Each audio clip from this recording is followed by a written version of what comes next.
నమస్కారం, లైవ్ షోకి స్వాగతం. ముందుగా కొన్ని ఆసక్తికరమైన వీడియోలు చూద్దాం. We want what is happening in Andhra Pradesh.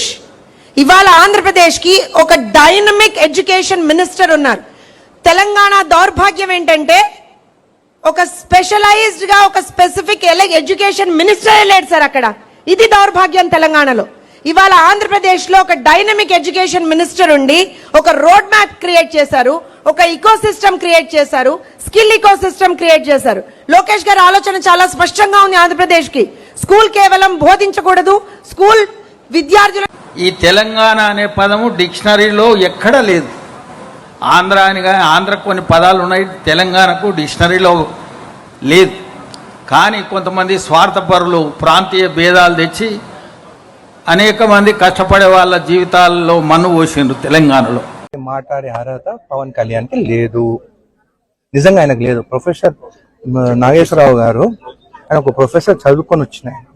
ఆయన ఒక పొలిటికల్ అనలిస్ట్, ఒక ఎక్స్ ఎమ్మెల్సీ. ఈయన ఒక ప్యాకేజ్ స్టార్.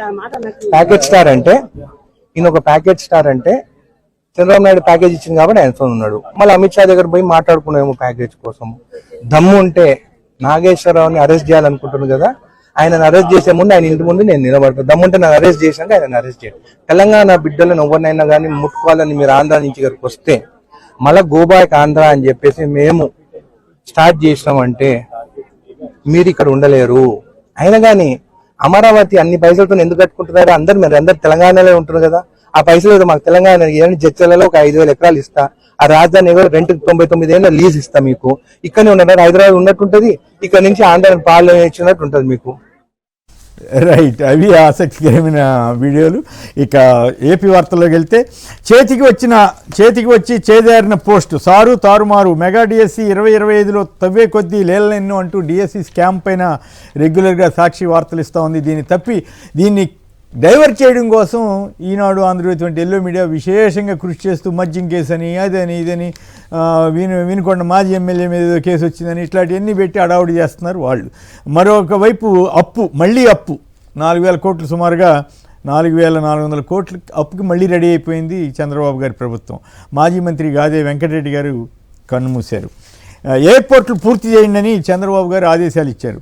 డబ్బులు ఇచ్చిన చోట కోరుకున్న చోట డబ్బులు ఇస్తే కోరుకున్న చోట కొలువు. డిప్యూటీ తహసీల్దారుల పోస్టింగ్, పదోన్నతుల్లో ఒక స్కామ్ అంటూ వార్త ఇచ్చారు. అమరావతిలో భూములు కోరిన బాలీవుడ్ సంస్థలు కోరాట నారాయణ గారు చెప్తున్నారు. 22,000 కోట్లతో గ్రీన్ ఎనర్జీ క్యారిడార్ అంటూ చంద్రబాబు గారు చెప్పారు. గ్రీన్ ఎనర్జీ క్యారిడార్ సంగతి జగన్ గారి టైం నుంచే పెద్ద ఎత్తున 10 లక్షల కోట్ల పెట్టుబడులకు అప్పట్లోనే ఒప్పందాలు అయ్యాయి. ఇప్పటికీ ఇంకా గ్రీన్ క్యారిడార్ అని ప్రతిరోజు ప్రచారం కాకుండా వాస్తవ రూపంలో దాలిస్తే మంచిది. ఇక ఇప్పుడు సజ్జల గారి మీద వాళ్ళ మీద కూడా పడుతున్నట్టున్నారు. మద్యం పేరుతోటి ఈ డిఎస్సి స్కామ్ వీటన్నిటిని డైవర్ట్ చేయడం కోసం ఈ 2 ఏళ్లలో జరిగిన వాటి మీద పోరుబాటని వైసీపీ ఆరంభించబోతున్న నేపథ్యంలో ఇవన్నీ కూడా ప్రస్తావనకు వస్తామని, వీళ్ళు డైవర్షన్ ఎట్లా చేయాలని. ఆర్టీసీని ప్రైవేట్కి ఇచ్చేసేద్దాం కుట్రపూరితంగా వ్యవహరిస్తున్న చంద్రబాబు సర్కార్. ఇక ఈ తెలంగాణ వార్తలకు వెళ్తే 150 మీటర్లు 125 టీఎంసీలు తుమ్మిడిహెట్టి బ్యారేజీ నీటి లభ్యత అంశం కొలిక్కొచ్చిందని రాశారు. ఇక హైదరాబాద్లో కుంటలు చెరువులు మింగిన గన్లు అంటూ ఒక వార్తనిచ్చారు. ఇకపై 10 రోజులకోసారి కార్యకర్తలను కలుస్తానని ముఖ్యమంత్రి రేవంత్ రెడ్డి గారు చెప్పారు. ఇందిరమ్మ ఇల్లే రెఫరెండం అని పొంగులేటి శ్రీనివాసరెడ్డి గారు కేటీఆర్ గారికి సవాల్ విసిరారు. బీఆర్ఎస్ భారీ వ్యూహం, కాంగ్రెస్ హామీల అమలు వైఫల్యంపై నిరంతర రాజకీయ దాడి చేయడానికి వీలుగా ఒక వ్యూహాన్ని రచించుకుంటుందట. ఇక 3 గంటల కరెంటు చాలు, రైతులకు 24 గంటల కరెంటు ఎందుకని ఆయన అన్నారట. రైతు కరెంటుకు మీటరు, వ్యవసాయానికి ఎంత విద్యుత్ సరఫరా అవుతున్నదనే నిర్ధారణ కోసం బిగింపు అంటూ, అయితే ఇదంతా కూడా వినియోగదారులపైనే భారమని నిపుణులు అంటున్నారంటూ నమస్తే తెలంగాణ ఒక కథనాన్ని ఇచ్చింది. రైతు డిస్కం వద్దే వద్దు, ఇది ఉచిత విద్యుత్తుకు ఉరేసే కుట్ర, ఈఆర్సీ అనుమతి లేకుండా ఎట్లా ప్రారంభిస్తారని విద్యుత్ శాఖ మాజీ మంత్రి జగదీష్ రెడ్డి, నిరంజన్ రెడ్డి తదితరులు ఈఆర్సీ బహిరంగ విచారణలో వాదించారు. పాత డిస్కంల ప్రైవేటీకరణ కోసమే నాటకం అని కూడా వారు ఆరోపించారు. సాగుకు 3 గంటల కరెంటే చాలా, రైతుల డిస్కం పేరిట చేస్తున్న నాటకాలు 24 గంటల కరెంటు కోత పెట్టేందుకేనా అంటూ హరీష్ రావు గారు మండిపడ్డారు. సో ముందుగా మిగతా అంశాల్లోకి, రాజకీయ అంశాల్లోకి వెళ్ళడానికి ముందుగా మన అతిథుల్ని పరిచయం చేసుకుని ఈ అంశం మీద 3 గంటలే సరిపోతుందా అన్న దాని మీద మాట్లాడదాం.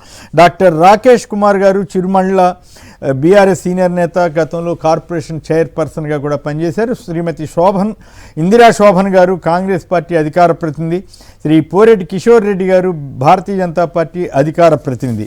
ముందుగా ఏమిటి 3 గంటలు సరిపోతుందని కోదండరెడ్డి గారు అంటున్నారు, మీరేమో చాలదంటున్నారు. మీటర్ల ఇష్యూ మీద కూడా చర్చ జరుగుతూ ఉంది.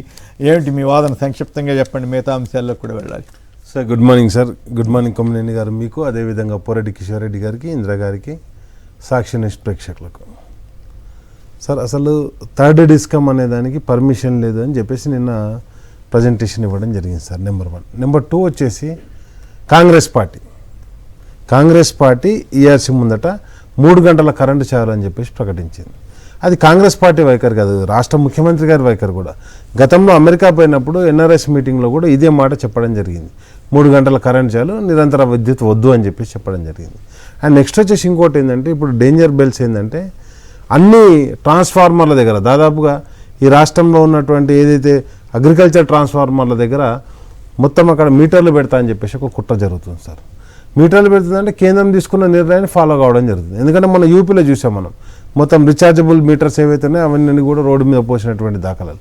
కాబట్టి కేంద్రం ఏ నిర్ణయం అయితే తీసుకుందో ఆ నిర్ణయాన్ని అమలు చేయడానికి ఈరోజు రాష్ట్ర ప్రభుత్వం కూడా సిద్ధమవుతుంది. ఆల్రెడీ ఆంధ్రప్రదేశ్లో శ్రీకాకుళంలో తెలుగుదేశం పార్టీ వచ్చిన తర్వాత శ్రీకాకుళంలో వాళ్ళు రీఛార్జ్ మీటర్లు పెట్టడం జరిగింది. ఈరోజు అక్కడ బీజేపీ టీడీపీ అలయన్స్ ఏదైతే చేస్తుందో ఇక్కడ కాంగ్రెస్ బీజేపీ అలయన్స్ కూడా అదే చేస్తుంది. టీడీపీ వాళ్ళు వ్యతిరేకించారు. లోకేష్ గారు అయితే స్మార్ట్ మీటర్లు పగలగొట్టండి అని చెప్పారు. మరి ఇప్పుడు ఆయన గవర్నమెంటే నడుపుతుంది. సరే ఇక్కడ నేను చెప్తుంది ఏంటంటే, అక్కడ టీడీపీ బీజేపీ ఏది చేస్తుందో ఇక్కడ బీజేపీ కాంగ్రెస్ కూడా అదే చేస్తుంది. అక్కడ అలయన్సే, ఇక్కడ అలయన్సే. కాబట్టి రెండు కూడా చేస్తుంది అదే. ఇప్పుడు మనం అడుగుతుంది ఏంది, మీరు ఏదైతే ఇస్తున్నారో దాన్ని మొత్తాన్ని కూడా సబ్సిడీని ఎత్తివేసే ఒక కుట్ర జరుగుతుంది. ఆ కుట్రలో భాగంగానే కాంగ్రెస్ పార్టీ ముందుకు తీసుకురావడం జరుగుతుంది. 3 గంటల కరెంట్ అంటే ఇంకొక మాట ఏంటంటే, గతంలో ఓల్డ్ సిటీని అదానీ కంపెనీకి బిల్డింగ్ కలెక్షన్ చేసుకోవడానికి అదానీ కంపెనీకి పర్మిషన్ ఇవ్వడం జరిగింది. ఒకటి ఈ దేశంలో జరుగుతున్నటువంటి కుట్ర ఫార్మర్స్ మీద, ఎందుకంటే రైట్ ఆఫ్ ఇస్తున్నటువంటి కంపెనీల గురించి, కార్పొరేట్ కంపెనీల గురించి మనం మాట్లాడట్లేదు. ఎందుకంటే లక్షలాది రూపాయలు కార్పొరేట్ కంపెనీలకు రైట్ ఆఫ్ ఇచ్చే రైటు కేంద్ర ప్రభుత్వాలకు ఉంటుంది, కాంగ్రెస్ పార్టీ కావచ్చు, బీజేపీ పార్టీ కావచ్చు. కానీ ఫార్మర్ దగ్గరకు వచ్చేసరికి వాళ్ళకు ఫార్మర్కి ఏది ఇవ్వాలన్నా కానీ మనసు ఒప్పట్లేదు. రైట్. కాబట్టి ఈరోజు జరుగుతున్నది ఏంటంటే, ఒకటి దేశంలో స్మార్ట్ మీటర్లు పెట్టడం, రీఛార్జ్ అంటే అయితే సెల్ ఫోన్ మనం మాట్లాడుకుంటే ప్రీపెయిడ్ చేసుకుంటే ఛార్జింగ్ అయిపోగానే దాని పైసలు అయిపోగానే ఫోన్ చేసుడు బంద్ అవుతుంది కదా. అట్లనే ఒకటి రీఛార్జబుల్ మీటర్లు పెట్టడం నెంబర్ 1. నెంబర్ 2 బాయిలకాడ మీటర్లు పెట్టడం. ఆ బాయిలకాడ మీటర్లు పెట్టడంతో రైతుల దగ్గర పైసలు వసూలు చేసే కార్యక్రమం. కాబట్టి ఈ 2 అంశాలు కూడా ఈరోజు కాంగ్రెస్ పార్టీ సీరియస్గా ముందుకు తీసుకుపోతుంది. అయితే ఇది ఎందుకు తీసుకుపోతుంది, ఇది ఒక మాట. ఎందుకు తీసుకుపోతుంది అంటే, గతంలో బాయిలకాడ మీటర్లు పెట్టాలని చెప్పేసి కరెంటు ఛార్జీలు పెట్టినప్పుడు 2000 సంవత్సరంలో బషీర్బాగ్లో కాల్పులు జరిగి 3 అది తెలంగాణ ఛార్జీలు పెంచినప్పుడు జరిగింది సార్. అయితే అది ప్రపంచ బ్యాంకులు ఒప్పందంలో భాగంగా ఆ రోజు చంద్రబాబు నాయుడు ఏదైతే అమలు చేసిండో, ఈరోజు మళ్ళీ ప్రపంచ బ్యాంక్ దగ్గరికి మనం మూసీ రివర్ ఫ్రంట్ అనో ఇవ్వను అప్పులకు పోతున్నాం కదా. గతంలో మీరు ఏదైతే కండిషన్ పెట్టారో దాన్ని మేము ఇప్పుడు యాక్సెప్ట్ చేసినాం, దాన్ని ముందుకు తీసుకుపోతున్నాం. మళ్ళీ ఇప్పుడు మీ ప్రపంచ బ్యాంకు ఒప్పందాలకైనా కట్టుబడి ఉంటామని చెప్పేసి దాంట్లో భాగంగానే ఈరోజు జరుగుతున్నటువంటి కుట్ర. కాబట్టి ఆ పక్క రాష్ట్రంలో కావచ్చు, ఆంధ్రప్రదేశ్లో కావచ్చు, తెలంగాణలో కావచ్చు, 2 కూడా కలిసి ఈరోజు స్మార్ట్ మీటర్లు పెట్టడానికి కుట్ర జరుగుతుంది. రైట్. కిషోర్ గారు చెప్పండి, 3 గంటలు చాలు అని కోదండరెడ్డి గారు చెప్పారంటే మీ వాదన ఏమిటి దీంట్లో? ఆడియో మ్యూట్లో ఉన్నట్టున్నారు, దయచేసి సంక్షిప్తంగా మాట్లాడితే మేజర్ అంశాల్లోకి మళ్ళీ వెళదాం. కొంచెం డిస్టర్బెన్స్ వస్తాను సార్, మీ ఆడియో ప్రాబ్లం వస్తాను సార్, మళ్ళీ మాట్లాడదాం. శోభన్, ఇందిరా గారు చెప్పండి, ఏమిటి టీఆర్ఎస్ వారి వాదన ఎట్లా కౌంటర్ చేస్తారు? 3 గంటలు కరెంట్ సరిపోతుందని మీరు ఎట్లా అంటారు? ప్యానెల్ లో ఉన్నటువంటి సోదరులకు, మీకు అలాగే సాక్షి ప్రేక్షకులకు గుడ్ మార్నింగ్ సార్. సో తను చెప్పినటువంటి విషయాన్ని ఒక కాంట్రవర్సీ లైన్ వైపుకి తీసుకునే ప్రయత్నం చేసినట్టుగా కనబడుతుంది. ఎందుకనంటే అగ్రికల్చర్ పైన సుదీర్ఘ అనుభవం ఉన్నటువంటి కోదండరెడ్డి గారు రైతులని ఇబ్బంది పెట్టేటువంటి స్టేట్మెంట్స్ ఆయన లైఫ్ లో ఎన్నడూ కూడా చేయరన్నది గుర్తుపెట్టుకోవాల్సిన అవసరం ఉంది. రైతుకి ఇవ్వాల్సినటువంటి పవర్, నాణ్యమైనటువంటి వాల్యుబుల్ పవర్ ఉండాల్సినటువంటి అవసరం ఉండింది. సో అది 3 ఫేజ్ పవర్ కాకుండా 2 ఫేజ్ పవర్ వచ్చినప్పుడు మోటార్లు నడిచే పరిస్థితి ఉండదు. గత ప్రభుత్వంలో 24 గంటలు అని చెప్పి చాలా ప్రజల్ని మోసం చేస్తున్నారు. 24 అవర్స్ పవర్ అనే పేరుతోనే ఉండేది తప్ప దాంట్లో 100% నాణ్యమైన క్వాలిటీ పవర్ లేకపోవడం అనేది ఒక విషయం అయితే, రెండవది డిస్కిమ్ల పేరుతోటి దాదాపు 31,654 కోట్ల రూపాయలు అప్పుల పాలు చేసిన్నారు. ఆ డిస్కిమ్ల బకాయిలు పెట్టున్నారు. సో 2014 మేము తెలంగాణ ఇచ్చినప్పటికీ ఆ రోజుకి ఉన్నటువంటి 1,516 కోట్ల రూపాయలు కాస్త 31 కోట్ల రూపాయలకు పెరిగింది. డిస్కిమ్లతోటి అదనపు భారము రైతుల పైన మోపినారు. ఇవన్నీ ఇబ్బందిగా ఉన్నటువంటి ఉద్దేశంతో నిన్న ఓపెన్ గా ప్రజాసేకరణ, ప్రజాభిప్రాయం జరుగుతున్నటువంటి సందర్భంలో మాట్లాడినవి. సో 3 గంటలే ఉండాలి అని అనుకుంటే పవర్ ని 3 గంటలు అనేది ఎవరు చెప్పరు సార్. ఎందుకనంటే రైతుకు ఏ సందర్భంలో ఎప్పుడు నీళ్ళు అవసరం, ఎప్పుడు పవర్ అవసరము, మోటార్లు ఎప్పుడు పనిచేయాలి, తనకి ఒక ప్రణాళిక అనేది ఉంటుంది. అంటే మరి కాదు నిన్న ఈఆర్సీ మీటింగ్ లో ఈ కోదండరెడ్డి గారు చెప్పారని కదా, కోదండరెడ్డి గారు అక్కడే కదా చెప్పింది. రైతు కమిషన్ చైర్మన్ గా 3 గంటల కరెంట్ చాలు అని చెప్తాను సార్. మీకు సందర్భం చెప్తా. అక్కడ అన్నటువంటి సందర్భంలో ఏంటి అని అంటే కంటిన్యూటీగా 3 అవర్స్ పవర్ ఉంటే తను వేసే అటువంటి పంటకి నీళ్లు అందుబాటులో ఉంటాయన్న ఉద్దేశంతో చెప్పారు.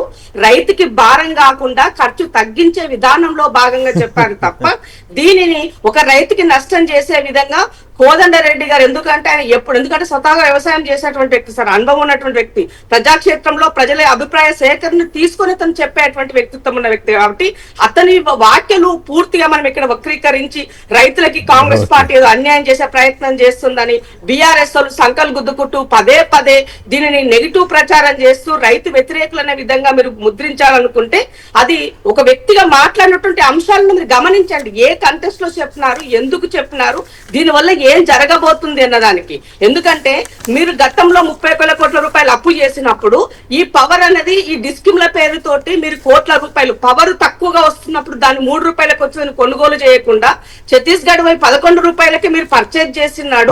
దీనివల్ల ఈ భారం ఇవాళ ఎవరు వచ్చింది? ఇవన్నీ ఉద్దేశాలతో చెప్పండి. దీన్ని వేరే విధంగా 3 రూపాయల 94 పైసలు కొన్నాం, అంతకంటే తక్కువ ధరగా ఎవరైనా కొన్నారా అని చెప్పేసి మిమ్మల్ని అడిగినాం. ఏమైంది మీ కమిటీ రిపోర్ట్ ఏమైంది? నేను ఒకటే అడుగుతున్నా, మీరు 11 రూపాయలు అన్నారు కదా, మీ దగ్గర కాగితం ఉంటే చూపెట్టు. నేనేమంటున్నా, ఛాలెంజింగ్ మీ దగ్గర ఛాలెంజ్ కాదు, ఛాలెంజ్ చేయాలా పారిపోవాలి. 3 గంటలు అని చెప్పింది కోదండరెడ్డి గారు. ఇప్పుడు వీడియో ఫుటేజ్ చూపిస్తా. నెంబర్ 1. నెంబర్ 2 వచ్చేసి జగదీశ్వర్ రెడ్డి గారిని సవాల్ విసిరినాము. గవర్నమెంట్ ఉంటే ప్రభుత్వం మీరు ఉండి జగదీశ్వర్ రెడ్డి గారు ఎందుకు సవాల్ విసురుతారు? రైట్. ఇవన్నీ ఒకటి వితండవాదం చేసింది ఎవరు? మీ దగ్గర ఉంటే ప్రూఫ్ ఉంటే చూపెట్టు. అరే మీ దగ్గర కాగితం ఉందా?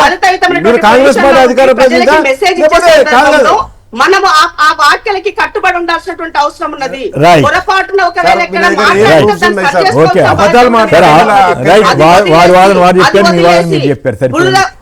బట్ట కాల్చి మీదేసి మీకు బురద అంటిస్తున్నా, మీరు అడుక్కోండి అంటే ఎట్లా?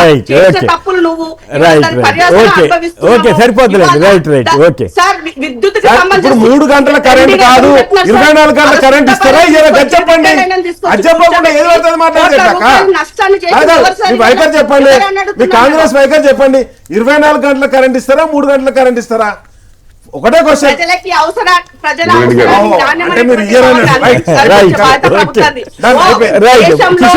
సార్ ఒకటి గుర్తుపెట్టుకోండి, దేశంలోనే ఉచిత కరెంటు అందజేసినటువంటి ఘనత కాంగ్రెస్ పార్టీది. అది రాజశేఖర రెడ్డి గారి హయాంలో పీరియడ్లో దేశవ్యాప్తంగా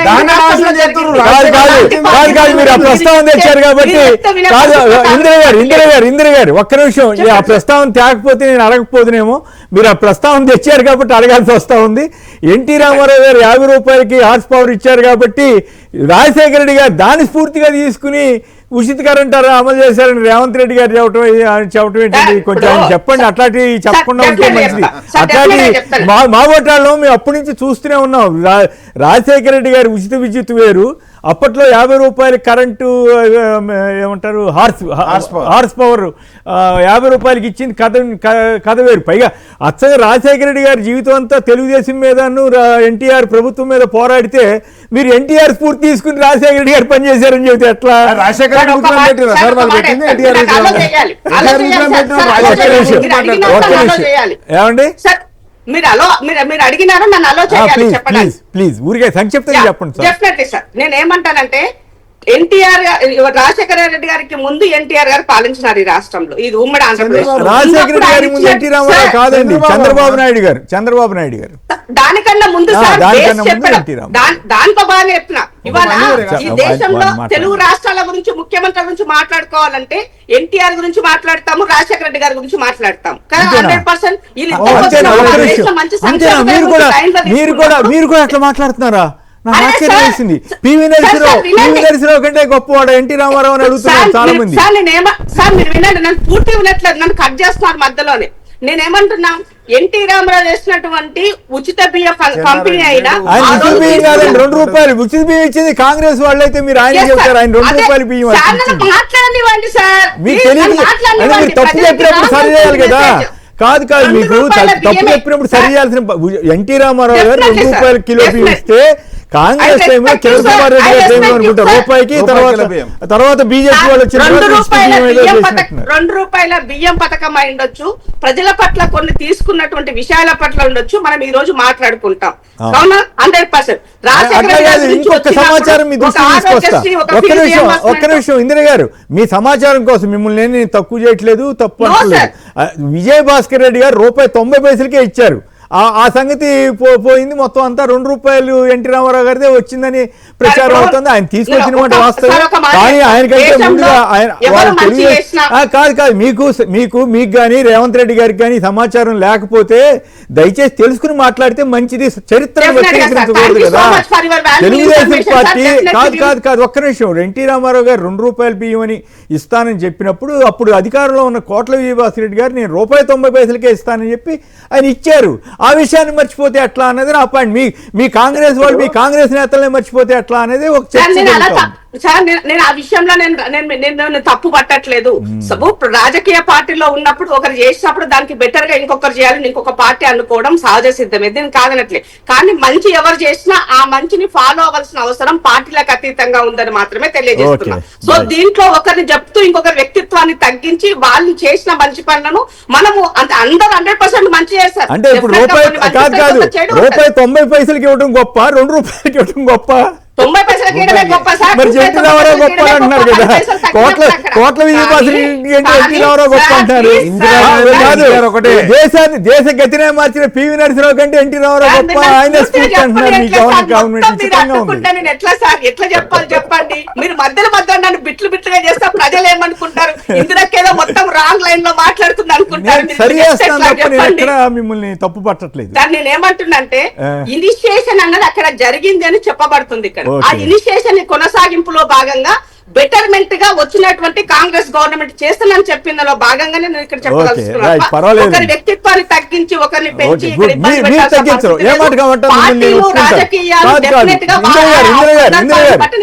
గారు ఈ విషయంలో మీ పట్ల నాకు చాలా క్లారిటీ ఉంది. మీకు ఆ విషయాలు తెలుసు. రాజశేఖర రెడ్డి గారు ఏం చేశారు ఏమిటనేది ఆ విషయాలు తెలుసు. కానీ బట్ ఆ విషయాల మీద మళ్ళీ చర్చలో కాదు. మీరేమి అభ్యంతరంగా మాట్లాడతారని కానీ రాజశేఖర రెడ్డి గారి గురించి వేరే విధంగా ఆ ఇష్యూలో వేరే విధంగా మాట్లాడతారని నేనేం అంటలేదు. కాకపోతే చర్చ వచ్చింది కాబట్టి ప్రస్తావించాను. ఉచిత విద్యుత్ అన్నది ఎన్టీ రామారావు గారికి సంబంధం లేని విషయం. రాజశేఖర రెడ్డి గారు మాత్రమే తీసుకొచ్చారు. ఆయన 50 రూపాయలు తీసుకొచ్చిన మాట వాస్తవం. ఎన్టీ రామారావు గారు. ఓకే, కిషోర్ గారు 24 గంటలు చేశారు. Okay, good. కిషోర్ గారు చెప్పండి. 3 గంటలే కరెంట్ చాలని అంటున్నారు అని కోదండరెడ్డి గారు అన్నారంట. మీ వైఖరి ఏమిటి ఆ విషయంలో? సంక్షిప్తంగా మాట్లాడితే మేజర్ అంశాల్లోకి మళ్ళీ వెళ్దాం మనం. సరే సార్, ఇప్పుడు వాళ్ళిద్దరు చాలా ఎక్స్టెన్సివ్ గా మాట్లాడారు. సార్ ముందుగా ఇప్పుడు నేను ఇంజనీర్ సార్ బేసిక్ గా. ఇప్పుడు 3 గంటలు సరిపోతుంది అంటే దేనికి సరిపోతుంది అని అనాలి. ఇప్పుడు 3 కిలోల బియ్యం సరిపోతుంది అన్నాం అనుకోండి, ఇంట్లో 10 మంది ఉంటే సరిపోద్దా, 2 ఉంటే సరిపోద్దా? అంతే కదా, పనిచేసే వాళ్ళ లేకపోతే ఏసీలో కూర్చుని కంప్యూటర్ మీద పనిచేసే వాళ్ళ వాళ్ళు కొంచెం తక్కువ తింటారు, నిజంగానే పొలాల్లో పనిచేసే వాళ్ళకి ఎక్కువ అవసరం ఉంటుంది. సో బేసిక్ గా ఒక నెంబర్ చెప్పేసి ఆ నెంబర్ 3 గంటలే సరిపోద్ది, అందరికీ సరిపోద్ది అని అంటే అది యాజ్ అన్ ఇంజనీర్ నాకైతే ఎక్కడ అర్థం కాలేదు, అది పొంతం లేదు. సరే, వారు కోదండరెడ్డి గారు పెద్ద వ్యవసాయదారులు, వ్యవసాయం మీద పట్టుంది అది అని చెప్తున్నారు, కానీ బట్ నాకు బేసిక్ మ్యాథ్స్ కుదరట్లేదు సార్. ఇక సరే, దాని గురించి అనుమానాలు ఏం వస్తాయి అని అంటే, ఇక అంతకుముందు రాకేష్ గారు కూడా అన్నట్టున్నారు, అమెరికాలో ఒకసారి ఈవెన్ రేవంత్ గారు కూడా అన్నారు, అదే మాటలు మళ్ళీ గుర్తొచ్చి ఏమో కట్లు పెట్టడానికి ప్రయత్నిస్తారేమో అని చెప్పి ఒకటి అనిపిస్తుంది. అంటే సబ్సిడీలు భారం అయిపోతున్నాయి, మనకు తెలిసిన విషయాలే అవన్నీ కూడా. దేశంలో ఇప్పుడు ఎలక్ట్రిసిటీ బోర్డులు డిస్కామ్లు ఏవైతే ఉన్నాయో దాంట్లో ఉన్న 7%, 9% సార్, దేశం మొత్తంలో ఎలక్ట్రిసిటీ బోర్డులలో ఉన్న లాసుల్లో 9% మనమే ఉన్నాయి. అక్యుములేటెడ్ లాసెస్ అంటాం, డెట్ అనుకోండి, అందులో కొంత అప్పుల రూపంలో ఉంది, కొంత అక్యుములేటెడ్ లాసెస్. ఆ అక్యుములేటెడ్ లాసెస్ లో 70,000 కోట్లకు చేరింది మనం. 7 లక్షల కోట్లు దేశం మొత్తంలో ఉన్న అన్ని కరెంట్ డిపార్ట్మెంట్లు ఉంటే మన ఒక్క రాష్ట్రమే 7 లక్షల కోట్లు. సో దానివల్ల భారం ఎట్లా, ఇప్పుడు బీఆర్ఎస్ వారు అంతకుముందు ఏం చేశారు అని అంటే, ఇంతకు రైతులు ఎంత కరెంటు వాడుతున్నారు అనేది ఎవరికి తెలియదు. అయితే దానివల్ల మంచిదా చెడ్డదా అనేది ఏమీ లేదు, కానీ ఎలక్ట్రిసిటీ బోర్డుకు గవర్నమెంట్ ఎంత కట్టాలి పైసలు అన్న దాని మీద మాత్రం వాళ్ళు ఇష్టం వచ్చిన నెంబర్లు వేసేసి మేము ఇంత కట్టేశాము దాంతో అయిపోయింది అన్నారు. ఇప్పుడు ఎక్కడో ఒక దగ్గర ఒక కొలత అనేది లేకపోతే ఎలక్ట్రిసిటీ బోర్డుకి గవర్నమెంట్ సబ్సిడీ ఎంత కట్టాలి? నేను అప్పుడు కూడా చెప్పేవాడిని, అంతకాదయ్యా మీరు మోటార్లు గీటర్లు అని చెప్పి చాలా గొడవ చేస్తున్నారు, అయినా మోటార్ల దగ్గర మీటర్లు ఏం పెట్టట్లేరు, కానీ ఈవెన్ సబ్ స్టేషన్ల దగ్గర జస్ట్ అసలు ఏంటి అనేది తెలిస్తే గవర్నమెంట్ దగ్గర నుంచి ఎంత వసూలు చేయాలనేది తెలుస్తుంది కదా. అంటే మీరు అసలు ఈవెన్ ప్రీపెయిడ్ అంటున్నారు, మీరు ఒక ప్రీపెయిడ్ మాట మాట్లాడారు. గవర్నమెంట్ ఇప్పుడు బీఆర్ఎస్ ప్రభుత్వమే ఉంది సార్, ఒక రైతుకి 10,000 రూపాయలు ప్రతి నెల లాభం చేకూరుస్తోంది, లేకపోతే 5,000 రూపాయలు ప్రతి నెల లాభం చేకూరుస్తుంది అనుకోండి. అసలు ప్రజలకు చెప్పుకోవాలని చెప్పి ఉత్సుకత ఉంటది కదా ప్రభుత్వానికి, మేము ఇంత చేస్తున్నాము, పలానా కిషోర్ రెడ్డి గారు మీకు మీ కరెంటు బిల్లు ఇంత ఉండింది, మీకు లాభకరంగా చేస్తున్నాము అని చెప్పి చెప్పుకునేటట్లు ఉండాలి కదా. అది చెయ్యాలి కదా. కానీ ఎందుకు అసలు మేము ఎంత మేలు చేస్తున్నామో రైతులకు ఎవరికి తెలియవద్దు, మాకు కూడా తెలియవద్దు అన్న విధంగా ఆలోచన సరళి ఎందుకు ఉంటుందో నాకైతే అర్థం కాలేదు. ఎనీవే, ప్రభుత్వాలు సబ్సిడీ ఇస్తున్నామని చెప్పి రైతులకు చెప్తే ఆ సబ్సిడీలు మాత్రం 100కి 100% ఇవ్వాల్సిందే. దానికి జవాబుదారీతనంగా ఉండాలి. అనవసరంగా ఏం చేస్తున్నారు అంటే వాళ్ళకి చెప్పడమేమో చెప్తున్నారు, కానీ ఈ ఎలక్ట్రిసిటీ బోర్డు వీళ్ళకి వీళ్ళు అపాయింట్ చేసిన ఎండిఏ ఉంటారు కదా, అక్కడ మాత్రం ఏది సబ్సిడీలు ఇవ్వకుండా ఆ డిపార్ట్మెంట్లను ముంచేసి మొత్తం మీద ఆ వ్యవస్థని మొత్తం భ్రష్టు పట్టించే విధంగా పరిగెట్టిందండి. సో నేనేమంటున్నానంటే, ప్రభుత్వాలు తప్పనిసరిగా సబ్సిడీలు ఇవ్వాల్సిన చోట ఇవ్వాల్సిందే. అవి మేము ఇస్తాము, వీళ్ళు ఇస్తారు, అందరూ ఇస్తారు. సబ్సిడీలు ఇవ్వాల్సిన చోట ఒక్కొక్క ప్రభుత్వం యొక్క ప్రయారిటీస్ ని బట్టి సబ్సిడీలు ఇస్తాము, సపోర్ట్ ఇస్తాము. కానీ అది క్లెయిమ్ చేసుకోండి బాబు, మీరు ఏమిస్తున్నారు, మీరు ఎంత ఇస్తున్నారు, నిజంగా లాభం చేస్తున్నారు ప్రజలకు క్లెయిమ్ చేసుకోండి, క్లియర్ గా క్లెయిమ్ చేసుకోండి. సంస్థలను కూడా మునగకుండా చూడండి. గుడ్ కిషోర్ గారు, మీటర్లు మామూలుగా పెట్టరని మాబోటాళ్ళని కూడా ఏం తప్పే ఉందని అనేదే అభిప్రాయం. అయితే ఆ మీటర్లను అడ్డం పెట్టుకుని భవిష్యత్తులో రైతులకి ఉచిత కరెంటు లేకుండా చేస్తారు, భారం వేస్తారనేది ప్రధానమైనటువంటి అభియోగం. దాన్ని మీరు కన్విన్స్ చేయలేకపోతున్నారు. మీ మిత్రపక్షమైన తెలుగుదేశం పార్టీ ఆ రోజుల్లో స్మార్ట్ మీటర్లు పగలగొడతామని చెప్పింది, పగలగొట్టమని కూడా చెప్పింది, కొందరితో పగలగొట్టారు కూడా. మరి ఇప్పుడు మీ పార్టీ మిత్రపక్షం మరి వైఖరి మార్చుకుందా లేదో మాకు తెలియదు. అట్లాంటిది జరగకుండా ఉంటుందా సార్? వాళ్ళ వైఖరి మార్చుకున్నారా? మీరు ఒకసారి టీడీపీ వాళ్ళని కూడా తెచ్చేస్తే వాళ్ళే చెప్పేవారు కదా సార్. ఇప్పుడు నన్ను కూర్చోబెట్టి ప్రతిసారి మీరు ఆంధ్ర రాజకీయాలు తెలంగాణలో కూడా టీడీపీని మేము తీసుకురాబోతున్నాం అని చెప్పారు వాళ్ళు, భలే వాళ్ళే మీరు. సార్ నేననేది ఏంటంటే, నన్ను ప్రతిసారి పిలిచి టీడీపీ ప్రభుత్వం ఏం చేసింది అన్న దాని మీద కేంద్రం ఏం చేస్తుంది అడగండి సార్. నన్ను తెలంగాణలో బీజేపీ ఏమంటుందో అడగండి, నేను దానికి బాధ్యత. అంతవరకు నాకు అధికారం కూడా ఉంది మాట్లాడడానికి, వారి గురించి మాట్లాడడానికి అధికారం లేదు కదా మనకి. రైట్, మీ నేను అర్థం చేసుకున్నాను. రైట్, ఇక మరో అంశంలోకి వెళ్తాం. ఇంట్రెస్టింగ్ విషయం ఏంటంటే, జమీందారుల లెక్క, కొందరు ఎమ్మెల్యేల తీరుపై సీఎం రేవంత్ అసంతృప్తి. అలాగే ఈ అంటే ఈ ఓటర్ల జాబితా ప్రత్యేక సవరణలో చాలా జాగ్రత్తగా ఉండాలంటూ నిన్న రేవంత్ రెడ్డి గారు, మహేష్ కుమార్ గౌడ్ గారు వీళ్ళంతా కూడా చెప్పారు. మన ముందుగా ఇందిర గారు చెప్పండి, ఏంటి జమీందారు లెక్క అయిపోయారంటే మీ ఎమ్మెల్యేలు కొందరు, ఏం కదా ఎవరాళ్ళు? అట్లాగే సర్కి సంబంధించి అంతా అప్రమత్తంగానే ఉన్నారా? సార్ ఇప్పుడు దీనికన్నా ముందు ఒక చిన్న ఇందాక బిట్ లో మర్చిపోయిన విషయం ఏంటంటే మోటార్లకు మీటర్లు పెడతారు అన్నది ఒక దుష్ప్రచారం చేస్తూ రైతులను తప్పుదోవ పట్టిస్తున్నందుకు బీఆర్ఎస్ పార్టీ వాళ్ళు క్షమాపణ చెప్పాలని నేను డిమాండ్ చేస్తున్నాను సార్. Okay. నిజంగానే పాలక పక్షము తప్పు చేస్తే ప్రతిపక్ష పాత్ర మీరు పోషించి ఇక్కడ ఎందుకు బిగించినవు, రైతుకు ఎందుకు వృత్తాడి చేస్తున్నావు నువ్వు సాక్ష్యాలతో ఒక question, sir. చూపిస్తే దానికి ఒక అర్థం ఉంది. లేదు, అది sir. వదిలేసి లేదు, sir. అది వదిలేసి sir. చౌకబారు ఒకటే question, sir. రాజకీయాలు చేసి ఒక question. మొదలు పెడితే ఇక్కడ ప్రజలు ఇప్పుడు already ఆఫ్టర్నూన్ మాట్లాడతారు. ఫామ్ హౌస్ కు పరిమితం చేసి ఒక క్వశ్చన్ అక్క ఇంతకన్నా ఎక్కువ అక్క అక్క మాట్లాడితే ఆ పరిస్థితి సరే అక్క కూడా ఉండదు, ఒక క్వశ్చన్ గుర్తుపెట్టుకోవాలని గుర్తు చేస్తున్నాం. వన్ మినిట్ అక్క ఎంపీ గారు చాలా అరే clear గా కాదక్క చెప్పారు సార్. వన్ మినిట్ ఎట్టి ఒక క్వశ్చన్ పరిస్థితుల్లో అడుగుతా మేము మీటర్లు కాంగ్రెస్ పార్టీ పెట్టము ప్రశ్న అని అడుగుతా చెప్పారు. ఇందిరా గారు, ఒక్క పార్లమెంట్ నిమిషం. ఎలక్షన్ల ఇందిరా గారు, ఇందిరా గారు, ఇందిరా గారు. ముందు కూడా ఇదే దుష్ప్రచారం చేశారు. ఇందిర గారు ఒక్కసారి ఏదో మిమ్మల్ని అడుగుతాడట, ఇప్పుడు అడగండి. చెప్పండి. అక్క ఈరోజు ఏదైతే బాయిల కాడ కూరగాయలు వేసుకున్న వాళ్ళకు ఎవరైతే ఈరోజు కూరగాయలు పండిస్తారో వాళ్ళకి ఎవరికి యూరియా ఇయ్యద్దని చెప్పేసి గవర్నమెంట్ ఆర్డర్ ఇచ్చింది. యాప్లో యూరియా బుక్ చేస్తే యూరియా బుక్ అయితలేదు. మరి యూరియా ఎందుకు ఇస్తలేరు? యూరియా ఇస్తలేరు దీనికి దానికి ఏం సంబంధం? లేదు సార్, రైతుల గురించి మాట్లాడినప్పుడు సార్, ఒక మాట. బాయిల కాడ ముట్టలు పెడతారు నిజం, యూరియా ఇస్తలేరు నిజం. ఇదే మాట్లాడమనండి. Right. దాన్ని మళ్ళీ వేరే ఇష్యూలోకి వెళ్తాం. మళ్ళీ అది అక్కర్లేదండి. మళ్ళీ తర్వాత ఇంకోసారి నిన్న మంత్రులు ప్రెస్ మీట్ పెట్టి చాలా క్లియర్ గా క్లారిటీగా చెప్పారు సార్. Okay. ఎరువులకు సంబంధించి కూడా కేంద్ర ప్రభుత్వం నుంచి ఇంకా సరిగ్గా కేంద్రంలో ఒక రాష్ట్రం ఏం చేస్తారు మరి? ఇది ఇంపార్టెంట్, ఇది ఇంట్రెస్టింగ్, ఇంకా మోర్ ఇంట్రెస్టింగ్. ఇది జమీందారు లెక్క ఎమ్మెల్యేలు ఎంతమంది ఉన్నారు, ఏం కదా, సరుకు సంబంధించి ఏం జాగ్రత్తలు తీసుకుంటున్నారు. ఈ ఎమ్మెల్యేలది చాలా జమీందారు లెక్క చాలా గట్టిగా మాట్లాడారు ముఖ్యమంత్రి గారు. ఏమిటి దాని మీద ఏమైనా వివరణ ఇస్తారా? సార్, ఇప్పుడు ప్రభుత్వం పెద్దగా అయ్యుండొచ్చు, గతంలో పీసీ ప్రెసిడెంట్ గా పనిచేసినటువంటి అనుభవ విషయం అయ్యుండొచ్చు. ముఖ్యమంత్రి గారు పార్టీని ప్రభుత్వాన్ని రెండు కళ్ళలాగా చూడాల్సిన పరిస్థితిలో ఉన్నారు కాబట్టి నిన్న జరిగినటువంటి విషయంలో ఇంటర్నల్ గా పార్టీలో అందరూ కూడా అందరి విషయాన్ని అలర్ట్ చేసుకోవాల్సిన అవసరం ఉన్నది. అందులో భాగంగానే సర్ అనేది ముఖ్యంగా తెలంగాణ, పంజాబ్ పైన ఇవాళ పెద్ద ఎత్తున ఆ రాష్ట్రాల పైన భారతీయ జనతా పార్టీ కన్ను వేసింది.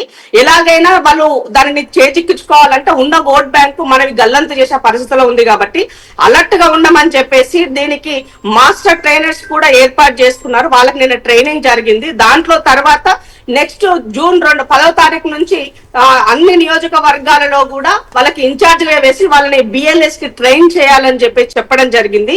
ముఖ్యంగా SC, ST, BC, minority vote bank ఏదైతే ఉందో ఆ ఓట్ బ్యాంకు లౌకికంగా కొంత ఉన్నటువంటి వాళ్ళ యొక్క ఓట్ బ్యాంకు కూడా గల్లంతయ్యే పరిస్థితి ఉన్నది కాబట్టి అప్రమత్తంగా ఉండండి. దీనికోసము నేను ఒక ముఖ్యమంత్రిగా నేను కూడా అలర్ట్ గా ఉంటాను. 10 రోజులకు ఒకసారి కార్యకర్తలను కూడా కలిసే ప్రయత్నం నేను చేస్తాను. ఎట్ ద సేమ్ టైం నియోజకవర్గాల్లో ఉన్నటువంటి జిల్లా మంత్రులు కూడా, ఇన్ఛార్జ్ మంత్రులు కూడా ప్రభుత్వమే కాకుండా పార్టీ పరంగా ఉన్నటువంటి అంశాల పట్ల ఎప్పటికప్పుడు మీరు వాళ్ళకి అందుబాటులో ఉండండి, అప్రమత్తంగా ఉండండి అని ఇంటి పెద్దగా చెప్పడం జరిగింది సార్. దాన్ని అందరూ ఫాలో అవ్వాల్సిన అవసరం ఉన్నది. ప్రెసిడెంట్ గారు కూడా అదే చెప్పారు, ఇది మీరు సీరియస్ గా తీసుకోండి. ఎవరైనా మహేష్ అనే కదే చెప్పారు, ఎవరైనా కూడా డెఫినెట్ గా ఇవన్నీ ఫాలో అవ్వాల్సినటువంటి అవసరం ఉండింది. సో ఎమ్మెల్యేలు కొంతమంది ఉన్నటువంటి దాంట్లో మరి అది ఎందుకంటే నేను అక్కడ మీటింగ్ లో లేను కాబట్టి ఆ విషయం ప్రస్తావించారా లేదా నాకు తెలియదు సార్. నేను మాట్లాడడం సరైనది బట్టి మీరు అడిగినటువంటి ప్రశ్నకి ఇంటి పెద్దగా పిల్లలు అటు ఇటుగా ఉన్నప్పుడు డెఫినెట్ గా దాన్ని సర్ది చెప్పుకోవాల్సిన అవసరం ఉన్నది, దాన్ని సర్ది చేసుకోవాల్సిన అవసరం ఉన్నది.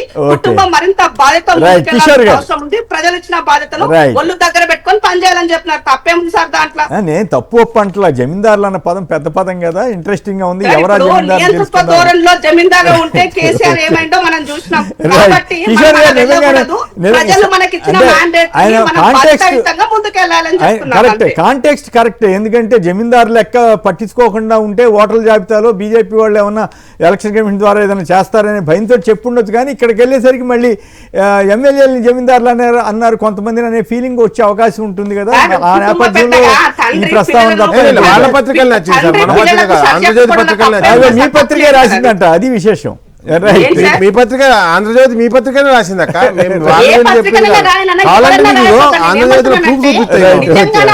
ఉన్నటువంటి వాళ్ళు సర్దుకోవాలి. కిషోర్ గారు చెప్పండి. కిషోర్ గారు, కొందరు జమీందారు లెక్క వ్యవహరిస్తున్నారని రేవంత్ రెడ్డి గారు అన్నారట. సర్వ విషయంలో జాగ్రత్తగా ఉండండి చెప్పడం కోసం ఆయన అని ఉండొచ్చు. దీని మీద మీ కామెంట్ ఏమిటి? ఏమని సార్, ఉన్న వాస్తవం చెప్పారు. అంతకంటే ఏం చెప్తాం. సరే, ఇంకొకటి, మీరు చాలా వీడియోలు ప్లే చేశారు సార్ ముందు. నేను ఆ టాపిక్ వస్తుందేమో అని చెప్పి అనుకుంటుండే. ఎన్టీఆర్ గారివి, దాని తర్వాత ఇందిరాగాంధీ గారివి, అంటే స్టేట్మెంట్స్. ఇప్పుడు ఇదైన తర్వాత తీసుకుందాం. ఓకే, అట్లా అయితే నేను అప్పుడే రిజర్వ్ చేసుకుంటాను నా కామెంట్స్. ఇప్పుడైతే ఉన్న వాస్తవాలు చెప్పారు సార్. మరి వారు ఏం చేసుకుంటారో వారు. సర్ విషయంలో మీరు మీతో ప్రమాదం ఉన్నది కదా, తెలంగాణ మీద పంజాబ్ అది నెక్స్ట్ టాపిక్ లో మాట్లాడతాను సార్. అందుకే అన్నాను చాలా ఇంట్రెస్టింగ్ టాపిక్ కదా అని చెప్పి. సర్ విషయం మాట్లాడండి. సర్ విషయం అయితే సార్, ఇగో నాకు ఒకటి అర్థమైంది. ఇప్పుడు అక్క చెప్పారు, ఇందిరా గారు ఏమన్నారంటే తెలంగాణ పంజాబ్ అన్నారు సార్. మీకు వెంటనే అర్థమై ఉండాలి సార్, వీరు తమిళనాడు కేరళలో సరి గురించి ఎటువంటి ప్రశ్నలు ఎత్తలేదు. మీకు దేశంలో అత్యధికంగా ఓట్లు డిలీట్ అయింది తమిళనాడులో సార్, నాట్ బెంగాల్. బెంగాల్లో 91 లక్షకు కొన్ని తక్కువ, ఇక్కడ 97 లక్షలు తమిళనాడు కల్కటా పోలిస్తే అక్కడ ఇంకా ఎక్కువ పోవాలి. కానీ అక్కడ 91 లక్షలు, ఇక్కడ 97 లక్షలు. ఇక్కడ 8,000 ఓట్లతో ముఖ్యమంత్రి గారు ఓడిపోయినా కానీ ఇది సార్ వల్ల నా నియోజకవర్గంలో 1,00,000 ఓట్లు పీకేస్తే నేను ఓడిపోయాను, ఇదేదో గేమ్ చేశారు, ఇదంతా ఏమనలేదు స్టాలిన్ గారు. సో ఎక్కడెక్కడైతే కాంగ్రెస్ సర్ వల్ల ఎఫెక్ట్ అవుతుందని చెప్తోందో అక్కడక్కడ వాళ్ళ నమ్మకం ఏంటంటే మేము ఎట్లా ఓడిపోతున్నాం, ముందే కారణాలు ఎత్తుకుందామని చెప్పి. ఎందుకంటే కేరళలో ఎప్పుడు సరి గురించి కంప్లైంట్ లేదు సార్, తమిళనాడులో ఎప్పుడు లేదు. ఎందుకంటే డిఎంకే గ్యారంటీగా అధికారంలో వస్తుంది అనుకున్నారు. తర్వాత అయినా కానీ విజయ్ గారు అధికారంలోకి వచ్చేసరికి అందులో జాయిన్ అయిపోయారు చెప్పి సరే అనేది మాట్లాడదు. అంటే కాంగ్రెస్ వారి ఉద్దేశంలో ఇప్పుడు next Punjab BJP target. And అంటే టార్గెట్ అంటే అవకాశాలు పెరుగుతున్నాయి. అట్లాగే తెలంగాణలో మన ప్రభుత్వం ఉండదేమో. ఇప్పుడు పంజాబ్ లో ఆల్రెడీ లేరు, తెలంగాణ పంజాబ్ లో మన ప్రభుత్వం రాబోదు. కాబట్టి ఇప్పటికి ఈవీఎంలు అయిపోయాయి, ఇంకొకటి అయిపోయింది. ఇప్పుడు సర్ ఒకటి కాస్త హాట్ టాపిక్ నడుస్తుంది సార్. ఇంకా వాళ్ళు ఇంకో కొత్త ఎక్స్క్యూజ్ ఎత్తుకునేంత వరకు ఇది నడుస్తూ ఉంటది. రైట్, ఓకే, ఒక్క నిమిషం. పవన్ గారు హైదరాబాద్ నుంచి. పవన్ గారు నమస్కారం, మాట్లాడండి సంక్షిప్తంగా. సార్ గుడ్ మార్నింగ్ అండి. అక్కడ ఉన్న వాళ్ళందరికీ నమస్కారం. అయితే సర్ విషయంలో మాట్లాడుతున్నారు కదా సార్, ప్లీజ్. సర్ విషయంలో నిజంగానే మనం అందరము చాలా అప్రమత్తంగా ఉండాలి. ఒక కామన్ పర్సన్ గా చెప్తున్నాను. ఎందుకంటే మనం చూస్తున్నాం వేరే రాష్ట్రాల్లో వాళ్ళు ఏ విధంగా, బెంగాల్లో మొన్ననే చూసాం, మరీ ఘోరం. బెంగాల్లో అయితే ఎలా చేశారు, ఓట్లన్నీ ఎలా తీసేశారు మనం చూసాం కూడా. వాళ్ళు కావాలనుకున్న రాష్ట్రంలో వాళ్ళు అలా సర్ విషయంలో మనం జాగ్రత్తగా ఉండకపోతే ఏమైనా చేస్తారు. సెకండ్, ఇంకొకటి మన కాంగ్రెస్ ప్రతినిధి గారు ఉన్నారు కదా మేడము, ఆమె మేడము ఆ కరెంటు విద్యుత్ సమీక్ష మీటింగ్ లో ఉండేనా మేడం నిన్న? మేడము అట్లా డిస్కమ్ అక్కడ కదా జరిగింది, ఈఆర్సీ మీటింగ్ లో కదా. గవర్నమెంట్ హియరింగ్ అన్న, పార్టీ వాళ్ళు అటెండ్ కావచ్చు, పార్టీ హియరింగ్ అది. ఓకే, ఎవరైనా వెళ్ళి కూర్చోవచ్చు, వేరే విషయం. Right, okay. మరొకరు నాగేశ్వరరావు కొవ్వూరు నుంచి. నాగేశ్వరరావు నమస్కారం, మాట్లాడండి సంక్షిప్తంగా. Sir good morning to you all. Sir ఈ సర్ విషయంలో అది ఏంటో అర్థం కాకుండా ఉంది సార్. ఇప్పుడు రాష్ట్రంలో ఉన్న జనాలందరికీ ఓట్లు ఇవ్వాలా అక్కర్లేదా? అందరికీ ఓట్లు ఇవ్వాలి కదా. ఎలిమినేట్ చేయాలంటే ఎవరు? Only dead people. ఎవరైతే మరణించారో వాళ్ళ ఓట్లు తొలగించాలి. మరణించిన వాళ్ళ లిస్టు మీకు ప్రతి మున్సిపాలిటీలోను గ్రామ పంచాయతీలోనూ ఎవరైతే చనిపోయారో రికార్డ్ మెయింటైన్ అవుతుంది కదా సార్. ఆ రికార్డ్స్ ని బట్టి తీసేయచ్చు. ఇంకా మళ్ళీ సర్ అంటూ ఏదో ఈ హెడేక్ ఏంటి సార్ ఇది? మొత్తం రాష్ట్రంలో ఎంతమంది జనాలు ఉన్నారో అంతమందికి ఓట్లు ఉండాలి, ఓట్లు ఇవ్వాలి. కరెక్ట్, బాగా చెప్పారు. అయితే ఇక్కడ ప్రధానమైనటువంటి ఎక్కడ అనుమానం వస్తుందంటే పరకాల ప్రభాకర్ గారు ఆంధ్రప్రదేశ్కి సంబంధించి 52 లక్షల ఓట్లు ఎట్లా, 49 లక్షల ఓట్లు ఎట్లా అదనంగా పోలయ్యాయి, అర్ధరాత్రి కాడ అన్ని లక్షల ఓట్లు ఎట్లా పోలయ్యాయి అని అడిగితే ఎలక్షన్ కమిషన్ స్పందించలేదు, బీజేపీ స్పందించలేదు, తెలుగుదేశం స్పందించలేదు, జనసేన స్పందించలేదు. సో కాంగ్రెస్ వాళ్ళు ఏపీకి సంబంధించి కాకుండా మిగతా అన్ని మాట్లాడుకున్నారు. అక్కడికి వచ్చేసరికి మ్యాచ్ ఫిక్సింగ్ కదా, బీజేపీ, టీడీపీ, కాంగ్రెస్ అన్ని కలిసిపోయి ఉంటాయి కదా. సో అందువల్ల ఈ సర్ మీద కూడా అనుమానం వస్తుంది. మీరేమంటారు? ఈ జమీందార్ లెక్క ఏంటంటే సార్, జమీందార్ లెక్క అని చెప్పేసి ముఖ్యమంత్రి గారు అన్నది. ముఖ్యమంత్రి గారు ఏమన్నారు? కొబ్బరికాయలు కొడుతుర్రు, రిబ్బన్లు కట్ చేస్తారు, ఫోజులు పెట్టి వెళ్ళిపోతుర్రు, మీరు జమీందారు లెక్క పనిచేస్తారు అని చెప్పిండు. దానికి అంటే ఏదైతే పిల్లల్ని సంస్కరించుకున్నట్టు ఇంటి పెద్దగా చెప్పిందంటే పిల్లలు ఏం మాట్లాడినో కూడా మాట్లాడుకుందాం కొంతసేపు. ఎన్ఎం శ్రీనివాసరెడ్డి గారిని ప్రజెంట్ విప్ సార్, మాకు ఎమ్మెల్యే ఫండ్ లేదు, డెవలప్మెంట్ యాక్టివిటీ లేదు, మేము ఊర్లకు పోతే పెళ్లిళ్ళకి సవాళ్ళకి అటెండ్ అవ్వడం తప్పితే వేరే పని కూడా మాకేం లేదని చెప్పేసి ఎన్ఎం శ్రీనివాసరెడ్డి గారు అన్నారు సార్. అండ్ నెక్స్ట్ వచ్చేసి అనిరుద్ధ్ రెడ్డి గారు, అసలు మేము ఎమ్మెల్యే ఎందుకైనాం, ఎమ్మెల్యే ఏం చేయాలో కూడా మాకు అర్థమైతలే, ప్రభుత్వం మాకేం నిధులు ఇస్తలేదని చెప్పేసి అనిరుద్ రెడ్డి గారు చెప్పారు సార్. ఇక మదన్ మోహన్ రావు అని చెప్పేసి ఎల్లారెడ్డిపేట ఎమ్మెల్యే ఉంటాడు సార్, ఆయన డైరెక్ట్ వరల్డ్ బ్యాంకే లెటర్ రాసిండు, మాకు నిధులు లేవు కాబట్టి మీరు వరల్డ్ బ్యాంక్ నుంచి నిధులు ఇవ్వండి అని చెప్పేసి రాశారు. అది అసెంబ్లీలో కూడా చర్చ జరిగింది సార్. ఇష్యూ మీరు తెలివిగా డైవర్ట్ చేస్తున్నారు కానీ ఇష్యూ ఏంటి, సర్ర విషయంలో జాగ్రత్తగా ఉండండి, జమీందారు లెక్క ఉండొద్దు. లేదు సార్, సార్ మీరు మొత్తం పేపర్ చదవనట్టు సార్, ఇక్కడ వాళ్ళ పేపర్లోనే రాశారు సార్. ఇక్కడ లాస్ట్ నుంచి 3 లైన్లు చదవండి సార్ ఫస్ట్ పేరాల. నేనేమంటున్నా అదొకటి. నెక్స్ట్ వచ్చేసి మొన్ననే రాజగోపాల్ రెడ్డి, కొమ్మటిరెడ్డి రాజగోపాల్ రెడ్డి గారు అన్నారు ధాన్యం కొనడంలో మేము విఫలమైన కొంటలేమని చెప్పేసి మంత్రులు కూడా తిరిగారు కదా, కొనుగోలులో మాదే రికార్డు అని కూడా చెప్పారు సార్. రికార్డు సార్, ఇప్పుడు రికార్డు ధాన్య సేకరణలో కేంద్రం వివక్ష అని కూడా చెప్పారు సార్. నేను ఏమంటున్నా అంటే మీది రికార్డ్ అయితే నేనేమంటున్నా అంటే సార్ ఎంత దారుణంగా ఉందంటే రికార్డు గురించి పోను కదా సార్, మక్కల విషయంలో కౌలు రైతు ఎంత నష్టపోతుందో ఒక మాట చెప్తా సార్. యాక్చువల్గా అయితే ఇది వరి వడ్లమ్మే కాడనేమో తంబు పెడితే కౌలు రైతు యాక్సెప్ట్ చేస్తారు సార్, మక్కల విషయంలో తంబు పెడితే యాక్సెప్ట్ చేయట్లేదు సార్. అండ్ నెక్స్ట్ వచ్చేసి స్వయంగా ఉత్తమ్ కుమార్ రెడ్డి గారు నిన్న స్టేట్మెంట్ తీసుకోరు సార్, ఈ రాష్ట్రంలో 1,41,00,000 మెట్రిక్ టన్నుల ధాన్యం పండిందని చెప్పి మేము ఇప్పటి వరకు కొన్నది 53,000 మెట్రిక్ టన్నులు కొన్నామని 53,00,000 మెట్రిక్ టన్నులు కొన్నామని చెప్పేసి డిక్లేర్ చేశారు సార్. 53,00,000 మెట్రిక్ టన్నులు కొన్నామని డిక్లేర్ చేస్తే ఇంకెంత కొనాలి సార్? ఇప్పుడు 50 కొన్నారు, 140 ఉన్నది అంటే 90 కొనాలి కదా సార్. 90,00,000 మెట్రిక్ టన్నుల ధాన్యం కొనాలి, నెంబర్ 1. నెంబర్ 2 మక్కల విషయానికి వచ్చేసరికి అది ఇష్యూ ఇచ్చారు కాబట్టి అన్నాను. బట్ దీనికి రండి, ఇప్పుడు జమీందారులు సర్ విషయంలో మీరేం జాగ్రత్త తీసుకుంటున్నారు సార్? నేను ఒకటే చెప్తున్నా, ఈ ప్రభుత్వం అన్ని విషయాల్లో నష్టపోయింది, అంటే అన్ని విషయాల్లో ప్రజల్ని నష్టం చేస్తుంది, ప్రజలకు ఎక్కడ కూడా లాభం చేసే కార్యక్రమం చేయట్లేదు. ఆ ధాన్యం కొనుగోలు కావచ్చు, యూరియా కావచ్చు సార్. అండ్ నెక్స్ట్ వచ్చేసి మీరు అన్నట్టు సార్ ఒకటి అర్బన్ ప్రాంతాలలో ఈ రోజుకు కూడా హైదరాబాద్ కావచ్చు, చెన్నై కావచ్చు, బెంగళూరు కావచ్చు, అన్ని కోల్కతాలు తప్ప ఎక్కడ కానీ 50% కూడా దాటట్లేదు సార్. ఓటింగ్ 50% దాటట్లేదు సార్. ఆ ఓటింగ్ 50% ఎందుకు దాటలేదంటే డబల్ ఎంట్రీ, ట్రిపుల్ ఎంట్రీ, ఒక్కొక్కరికి 5 చోట్ల 6 చోట్ల, ఎందుకంటే మైగ్రేట్ అవుతుంటారు. మైగ్రేట్ అయిన కాడాలో కూడా ఎంట్రీ చేసుకుంటారు. ఇక్కడ ప్రాబ్లం ఎక్కడైతుందండి సార్, సర్వీసం ఇప్పుడు తీసుకోవడం కాదు, రేపు పొద్దుగల దేశం ఎదుర్కొనేటువంటి సమస్యలు వచ్చిన తర్వాత మనం ఏమంటున్నామంటే కంపల్సరీ డెత్ బర్త్ సర్టిఫికేట్లను ఎలక్షన్ కమిషన్కి అటాచ్ చేయాలి. అది చేయడం జరగట్లేదు. ఈ ఐడియా బాగుంది. జరగనప్పుడు మీకు ఏమవుతుందంటే ఎవరు బతికున్నారో ఎవరు చచ్చిపోయారో కూడా తెలియని పరిస్థితి. మళ్ళీ ఇప్పుడు 2002లో ఇది అంటే వీటిని ఓట్లు ఎలిమినేటెడ్ అయితే సర్ సిస్టమ్ పెడితే మళ్ళీ ఇప్పుడు పెడుతున్నారు సార్.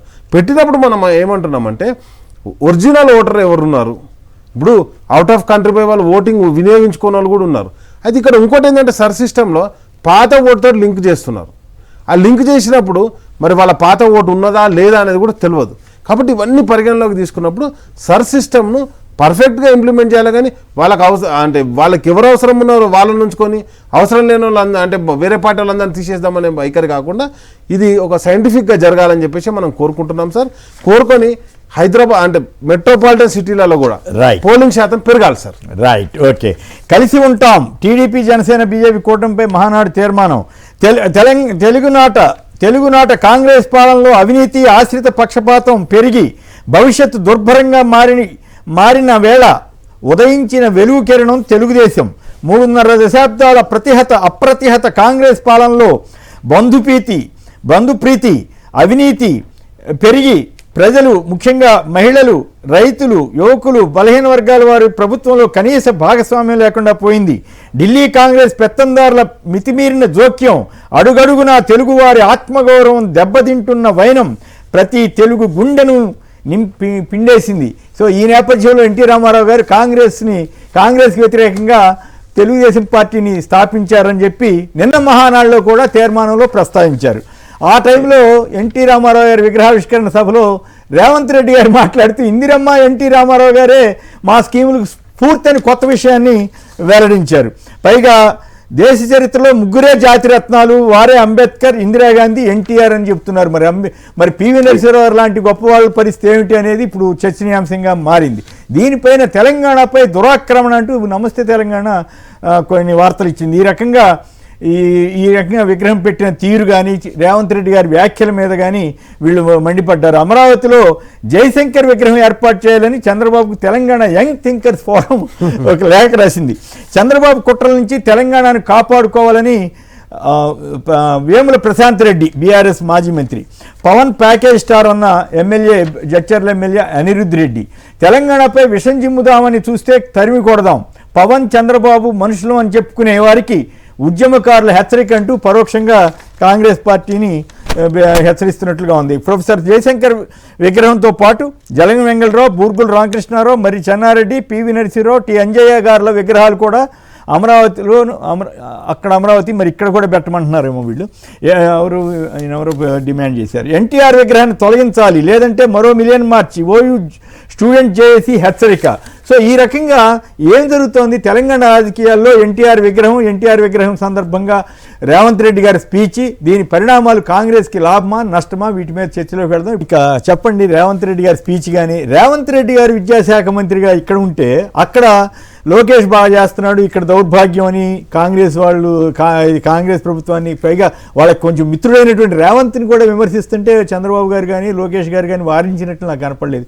ఇంకో ఆయనేమో ఇంకా తీవ్రంగా మాట్లాడారు. ఇక్కడేమో రేవంత్ రెడ్డి గారు ఎన్టీఆర్ గారే స్ఫూర్తి, ఇది ఇందిరాగాంధీ గారి స్ఫూర్తి అని చెబుతున్నారు. సో ఈ మొత్తం ఇష్యూలో కాంగ్రెస్కి లాభమా నష్టమా?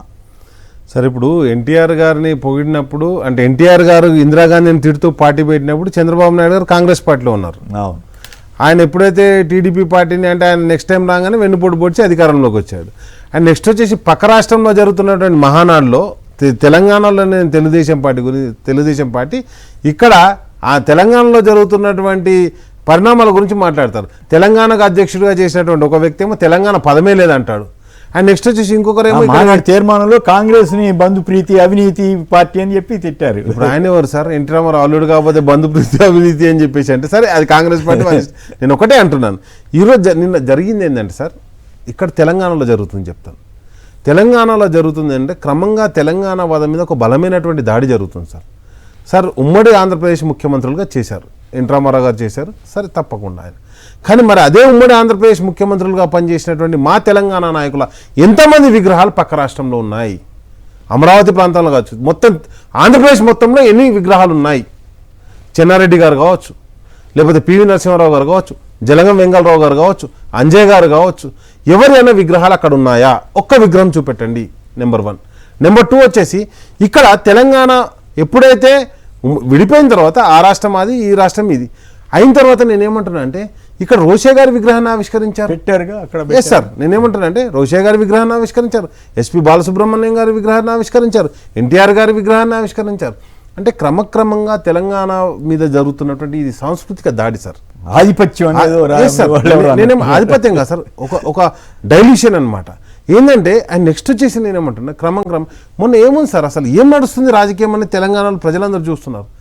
స్వయంగా ప్రధానమంత్రి వస్తాడు, ఈ రాష్ట్రానికి వచ్చి పక్క రాష్ట్రం ముఖ్యమంత్రిని, పక్క రాష్ట్రం ఉప ముఖ్యమంత్రిని కలుతాడు. వాళ్ళకి ఇల్లు లేవా సార్? వాళ్ళ రాష్ట్రానికి పోవాలి కదా వాళ్ళు.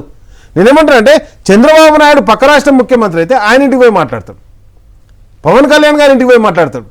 మాట్లాడేసి ఇక్కడ ఉన్నటువంటి ముఖ్యమంత్రి, కాంగ్రెస్ ముఖ్యమంత్రిని కలిసి పని చేద్దామంటాడు. నువ్వు రా, మా ఇద్దరం కలిసి పని చేద్దామంటాడు.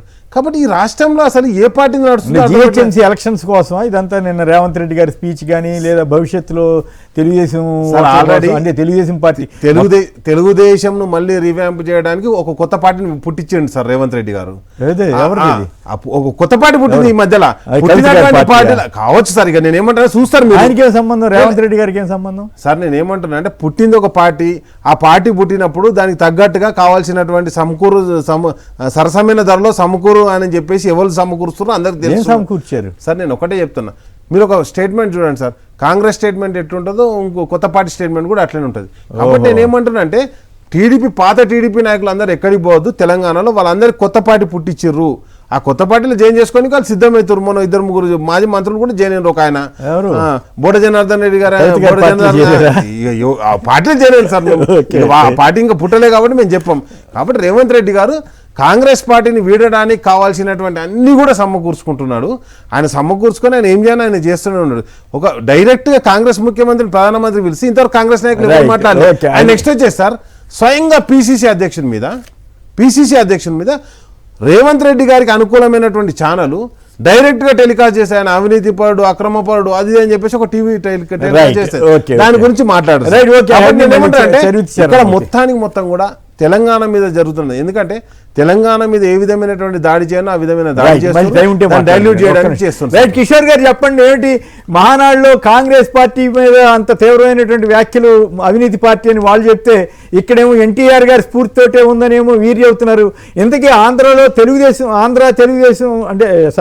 తెలుగుదేశానికి సంబంధించి ఇక్కడ ఉన్నటువంటి ఓటర్లు మీకు మిత్రపక్షమైన మీకు మద్దతు ఇస్తారా లేదా కాంగ్రెస్కి మద్దతు ఇస్తారా? ఇక్కడ రేవంత్ రెడ్డి గారు ఇచ్చినటువంటి స్పీచ్ స్ఫూర్తిగా. సార్, మీకు రేవంత్ రెడ్డి గారి గురించి ఒకటి ఫండమెంటల్ మనం అందరం అర్థం చేసుకోవాలి సార్. ఒకటి ఏంటంటే, ఇప్పుడు బలిదేవత అన్నారు సోనియా గాంధీ గారిని, అదే పార్టీలో వెళ్ళి జాయిన్ అయ్యారు. సో మీరు ఏది కూడా రేవంత్ రెడ్డి గారు ఏదన్నా కానీ అది సీరియస్ గా అన్నట్టుగా మీరు ఏం తీసుకోవాల్సిన అవసరం లేదు. ఆ సమయంలో ఆ రాజకీయాలకి అనుగుణంగా తనకి ఏదైతే లాభం ఉంటుందో ఆ మాట అంటారు అనేది మీరు గ్యారంటీగా ఇది రాసి పెట్టుకోవచ్చు. అది విషయం. ఇప్పుడు పరిస్థితి ఏంటి? చాలా కన్ఫ్యూజన్. మీరే అన్నారు కదా, మొన్న ప్రధానమంత్రి గారి స్టేట్మెంట్ అన్నారు, ఇది అన్నారు, అది అన్నారు. సో రేవంత్ రెడ్డి గారు కూడా మొదటి నుంచి కూడా నేను ఏ పార్టీ వాడిని కాదు, నేను అందరి వాడిని అన్న టైప్ లో మాట్లాడుతూనే వచ్చారు. నాకు ఏ పార్టీ అతీతం కాదు అని చెప్పి చెప్తూనే ఉన్నారు. రేవంత్ రెడ్డి గారిని అట్రాక్ట్ చేసే పనిలో ఉన్నట్టున్నారు. ఏంటండి? మీరు కూడా రేవంత్ రెడ్డి గారిని అట్రాక్ట్ చేసే పనిలో ఉన్నట్టున్నారు. లేదు సార్, నేను ఒక విషయం చెప్తాను. సో వారు ఏంటంటే రాజకీయాల్లో వారికి తెలిసింది ఏంటంటే, వారికి తెలిసిన రాజకీయం ఏంటంటే ఏ సమయంలో ఎటు మారుతుందో ప్రజాభిప్రాయం మనకు తెలియదు. అందుకని మన అవకాశాలు అంతటా ఉంటాయి, అన్ని డోర్లు ఓపెన్ చేసుకుని ఉంచుకోవాలి అన్నది వారి ఉద్దేశం. అది మనకు క్లియర్ గా వారి లైఫ్ ఎక్స్పీరియన్స్ చెప్పింది సార్. ఇప్పుడు వారేదో కరుడు కట్టిన కాంగ్రెస్ వాది అని చెప్పి ఇప్పుడు చెప్తారు, ఇందిరా గారు చెప్తారు, లేదు వారు అసలు చాలా కాంగ్రెస్ వాది, అసలు ఏమాత్రం మాకు అనుమానం లేదు వారి మీద అని చెప్తారు. కానీ బట్ వారి చరిత్ర ఏం చెప్తుంది అనేది కూడా మనం చూసుకోవాలి. వారికి ఏ పార్టీ అతీతం కాదు. కాబట్టి ఇప్పుడు ఎవరూ చేయని కంటార్షన్స్ అంటారు సార్. ఇప్పుడు సర్కస్ లో చేస్తారు, ఇట్లా మెలికలు తిరిగిపోయి మొత్తం మీద. ఇది ఇందిరాగాంధీ గారిని మెచ్చుకోవాలి, అటు ఎన్టీఆర్ గారిని మెచ్చుకోవాలి. మధ్యలో మరి కాదు, మీరేమో పివి నరసింహ గారికి భారతరత్న ఇచ్చారు, ఎన్టీ రామారావు గారికి ఇవ్వాలి. మరి ఇప్పుడు ఇళ్లలో ఎవరు గొప్ప అనుకోవాలి? సరే, ఎవరు గొప్ప ఎవరు కాదనేది కానీ పివి నరసింహారావు గారు అయితే ప్రధానమంత్రిగా చేశారు.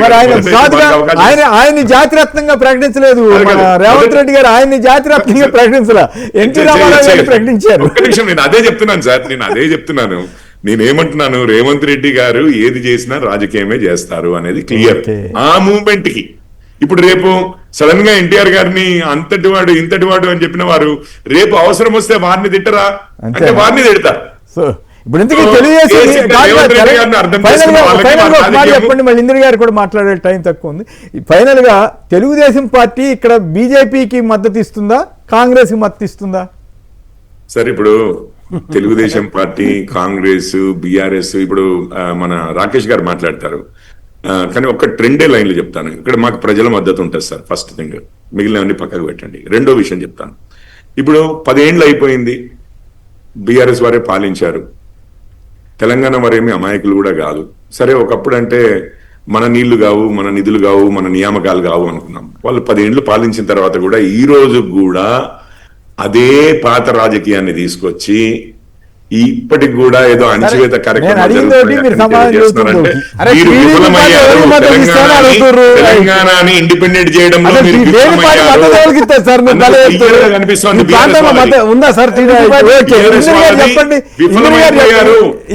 ఆత్మన్యూనత భావంలోనే మనం బతకాలి అని చెప్తున్నారు వాళ్ళు. పాకిస్తాన్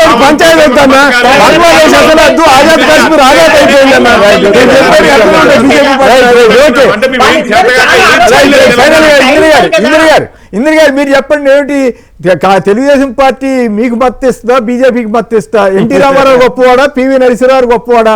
తెలంగాణ ఆత్మగౌరవం మీద దెబ్బ కొట్టేలాగా రేవంత్ రెడ్డి గారు మాట్లాడుతున్నారు అనేది కొందరు ఉద్యమకారులు ఓపెన్ గా ప్రకటన చేస్తున్నారు. దీని మీద మీ కామెంట్ ఏమిటి? సరే, ఇప్పుడు మొన్న ఎన్టీఆర్ విగ్రహ ఆవిష్కరణ విషయంలో వచ్చినప్పుడు ఎవరికి వాళ్ళు రకరకాలుగా వాళ్ళ యొక్క ఆవేదనను అవసరం వచ్చిన సందర్భం విషయం వెళ్ళగక్కుతున్నారు. ఈ రాష్ట్రంలో, తెలంగాణ రాష్ట్రంలో టీడీపీ అనేది పార్టీ అనేది ఉందా అంటే ఉంది, నామకవాస్తానికి అంతే. ఆ ఓట్ బ్యాంక్ పూర్తిగా అంతా కూడా కాంగ్రెస్ వైపు డైవర్ట్ అయిపోయింది. రెండో విషయం ఏంటి అని అంటే, ఇవాళ అవసరం వచ్చినప్పుడు అంటే ఇప్పుడు పక్క రాష్ట్రంలో మీటింగ్ లో కూర్చొని అలా నాయకుని మెప్పించడం కోసం ఎవరో 2 నాయకులు స్టేట్మెంట్ చేసినంత మాత్రాన ఈ రాష్ట్రానికి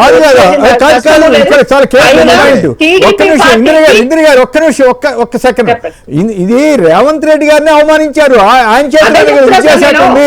లోకేష్ గారి కంటే రేవంత్ కంటే లోకేష్ గారు చాలా బెటర్ డైనమిక్. అదే విషయము వాళ్ళకు ఉన్నటువంటి ఇంగిత జ్ఞానం అదేం మరి తెలియజేస్తారు. కాంగ్రెస్ అవినీతి పార్టీ కాదండి, కాంగ్రెస్ అవినీతి పార్టీ, బంధుప్రీతి పార్టీ, అట్టడి దిక్మాల పార్టీ ఢిల్లీలో ఆత్మగౌరవం తాకట్టు పెడితే దాన్ని ఎదుర్కోవడానికి ఎన్టీ రామారావు గారు పార్టీ స్థాపించారని వాళ్ళు రాస్తే ఇక్కడేమో ఎన్టీఆర్ స్ఫూర్తితో మేము పని చేస్తున్నాం అంటున్నారు.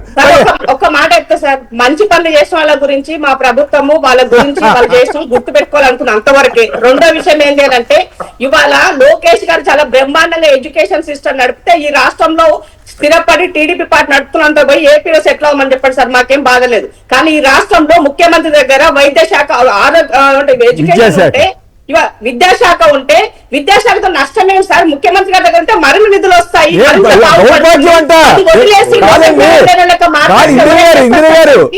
ఆవిడెవరో మహిళా నేత, దౌర్భాగ్యం తెలంగాణలో దౌర్భాగ్యం. లోకేష్ చాలా గొప్పగా చేస్తున్నాడు, మా దౌర్భాగ్యం అని స్పందించలేదు. కాదు కాంగ్రెస్ పార్టీకి స్పందించలేదు, కాంగ్రెస్ పార్టీ స్పందించలేదు, మంత్రి గారు స్పందించలేదు. సరే నేనేమంటున్నానంటే తెలంగాణ విరక్తి అనిపిస్తే పోయి ఆంధ్రప్రదేశ్ లో సెటిల్ అవ్వమనండి వాళ్ళ నాయకుడి దగ్గర. ఆడపోయి పని చేస్తే అయిపోతుంది కదా, ఈడెందుకు దుకాణం బంద్ చేసుకుంటే అయిపోయి. ఆల్రెడీ ప్రజలు మీ దుకాణం బంద్ చేసింది, ఈడ మళ్ళీ ఏదో ఉందన్న ప్రయత్నం చేసుకుంటూ కాదంటున్నా. రెండో విషయం ఫైనల్ గా ఒక మాట చెప్పండి, పివి నరసింహారావు గొప్పవాడా? పివి నరసింహారావుని జాతిరత్నంగా డిక్లేర్ చేస్తారా చేయరా?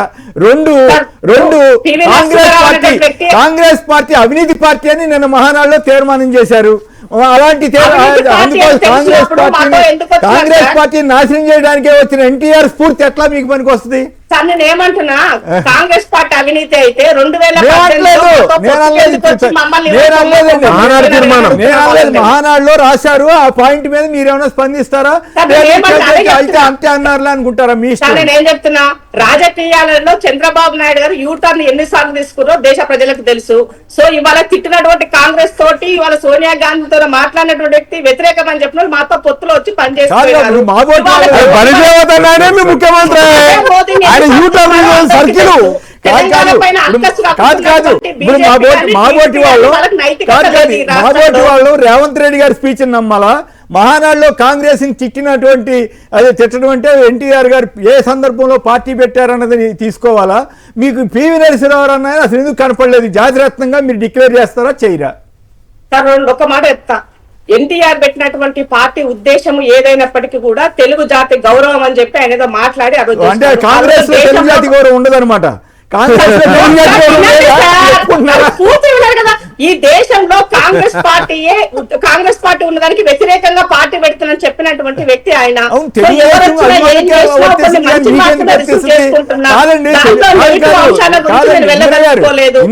నరసింహారావు ఈ ఆర్థిక వ్యవస్థను బలపరిచిన దానికి ఎలాంటి కాదు. అందరూ ఎక్స్పెక్ట్ చేశారంటే పివి నరసింహారావు జాతిరత్నం అంటారనుకున్నారు కానీ ఎన్టీ రామారావు మీ కాంగ్రెస్ వాళ్ళకి జాతిరత్నం ఎట్లా అయ్యాడో అర్థం కాదు. ఎన్టీ రామారావు తెలుగుదేశం వాళ్ళకి ఎన్టీ రామారావు తెలుగుదేశం జాతిరత్నం అంటే ఒప్పుకోవచ్చు. సార్ అలా చేయండి, చివరికి ఒకటి చెప్పి క్లోజ్ చేస్తా.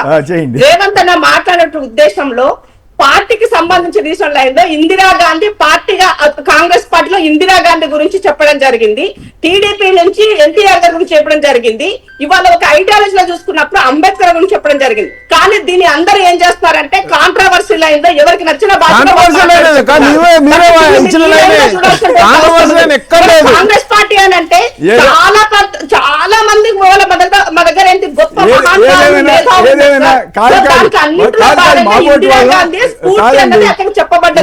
ఇందిరాగాంధీ ఇందిర గారు మీ పార్టీ వాళ్ళే చెప్పండి. కాంగ్రెస్ పార్టీ ఈ దేశాభివృద్ధికి కృషి చేసిన పార్టీలో ఒకటని మేము నమ్ముతాం. కానీ తెలుగుదేశం ఎన్టీ రామారావు గారు పెట్టినప్పుడు ఏమి నమ్మలేదు. ఆయన కాంగ్రెస్ పార్టీ అవినీతి పార్టీ అన్నారు. దాన్ని మీరు స్ఫూర్తిగా తీసుకుంటారంటే మీ ఇష్టం తీసుకోండి.